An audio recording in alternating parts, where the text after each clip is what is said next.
I wanted to do another video analyzing some market data since I got some really nice comments and great feedback on the breakdown of amenities in Lake Tahoe. This time I want to take a look at market saturation. And I'll start by saying I hear a lot of people say the market's too saturated, Airbnb doesn't work anymore. So I want to take a look at that head on for Lake Tahoe. I really think it's a misconception to say that an entire market is saturated. The reality is saturation is specific to bedroom count. Let's start by looking at the number of listings by bedroom count. If you look at the breakdown for the Lake Tahoe market, you'll see that 3-bedroom properties make up the biggest slice of the pie, 37% of the listings. They're the most common and the most competitive. So if I were entering the short-term rental market as an investor right now in Lake Tahoe, I'd try to go bigger, really 5 bedrooms or more. They only make up 12% of the listings, but they account for 21% of the total revenue in Tahoe. Yes, larger homes are more expensive, but if you do it right, you'll make a lot more money. Now, before we jump into the analysis, I wanted to break down how we're analyzing it so you can help understand the measurement. We're gonna compare how much money people spent on rentals versus the year before, so the percentage growth, to how many new rentals were added versus the year before, percentage growth. If spending went up faster than the number of rentals went up, that's a good sign. Each home should be making more money. But if rentals grew faster than spending, it means that homes are sharing less money and more than likely they're all earning less. I'm recording this in August of 2025, so the data that we're looking at is through July 2025. And we can compare year versus year results going all the way back to 2019. So year to date in 2025, revenue growth is 25%, while listing growth is only 4%. Let that sink in. 4% more homes, but 25% more money in the market. That means that each 5-bedroom home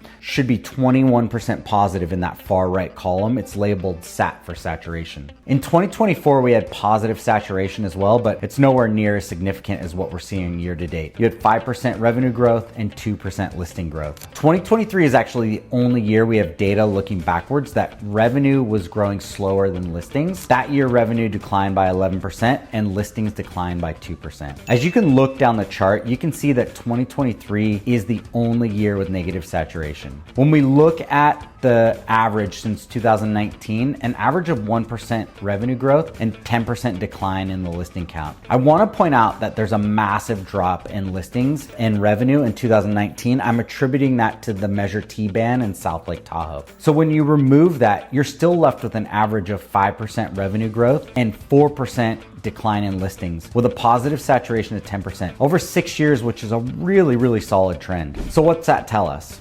5+ bedrooms category in Tahoe is healthy. Whether it's crowded or not depends on how big the house is. Guest spending is outpacing listing growth. Yes, the market's grown, but overall demand and guest spend in Lake Tahoe continue to grow. In fact, the average growth exceeds both inflation and what you'd earn in a savings account. So no, the market isn't too saturated. In closing, I want to acknowledge that Tahoe's made up of 16 submarkets in AirDNA. Each of them has its own unique challenges, strengths, and quirks. If this video is helping you or got you thinking, please leave a comment. If there's a submarket you'd like me to break down, drop it in the comments or send me a message. I'd love to look at it with you. Thanks for watching, and we'll see you in the next one.